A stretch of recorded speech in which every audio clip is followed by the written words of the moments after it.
প্রিয় বন্ধুরা, আপনারা কি জানেন ইবলিস শয়তান রাতে কোথায় বসবাস করে? আসুন আজকে আমরা জেনে নিই বাংলাদেশের প্রখ্যাত আলেমে দ্বীন তাহা হুজুরের কাছ থেকে। শেষ রাত্রে ওঠেন, সূরা আলী ইমরানের শেষের 10 আয়াত পড়া, এটাও সুন্নাহ। তারপরে ইস্তেঞ্জায় যাই আমরা।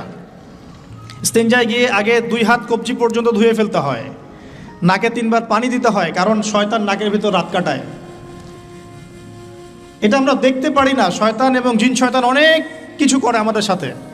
তারা আমাদেরকে বদনজর দেয়, তারা আমাদেরকে দেখে, আমাদেরকে ওয়াসওয়াসা দেয়, অনেক কিছু করে, আমরা বুঝতে পারি না। আল্লাহ পাকের ফেরেশতারা, আল্লাহ পাক যদি ফেরেশতাদের মাধ্যমে এই নিরাপত্তা না দিতেন আমাদেরকে জিনরা উড়িয়ে নিয়ে চলে যেত। হ্যাঁ, এর এত দুষ্ট প্রকৃতির সৃষ্টি মাখলুক। এর মধ্যে ভালো মন্দ আছে, খারাপদের কথা বলছে। তো ওয়াশরুমে যখন ঢুকছেন ওখানেও কিন্তু শয়তান আছে। শয়তান রাত কাটায় আমাদের 2 পায়ের মাঝখানে এবং নাকের 2 গহ্বরের মাঝখানে। এই জন্যে ঘুম থেকে উঠে 3 বার নাকে পানি দিতে হয়, আর আগে হাত ধুয়ে নিতে হয়। তারপরে বাথরুমে ঢোকার সময় আমরা ডান পা ইউজ করব না, আগে বাম পা। বের হওয়ার সময় ডান পা। দোয়া বিসমিল্লাহ আল্লাহুম্মা ইন্নী আউযু বিকা মিনাল খুবসি ওয়াল খাবাইস। এখনকার টয়লেট যেগুলো হচ্ছে, মানে যা চলছে আর কি, ইংলিশ, এখানে নবী সাল্লাল্লাহু আলাইহি ওয়াসাল্লামের মতো বসা সম্ভব না।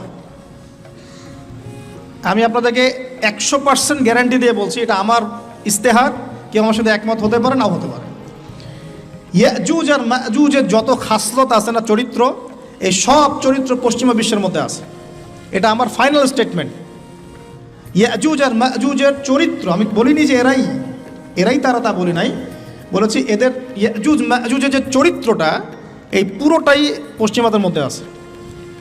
বাথরুমের টয়লেট থেকে নিয়ে ওয়ার্ল্ড অ্যাফেয়ার্স পর্যন্ত এরা চেঞ্জ করে ফেলেছে, ওদের নিজের মতো করে ফেলেছে, আর আমরা এটা ফলো করছি। নবী সাল্লাল্লাহু আলাইহি ওয়াসাল্লাম বসতেন বাম পায়ে ভর দিয়ে, ডান পা খাড়া করে। যে কোনো আলেমদেরকে জিজ্ঞাসা করবেন, হাদিসের কিতাব মোতালা করবেন, বাম পায়ে ভর দিয়ে ডান পাটা একটু উঁচু করে, এইভাবে যারা বসে তাদের মানে টয়লেটটা খুব ক্লিয়ার হয়।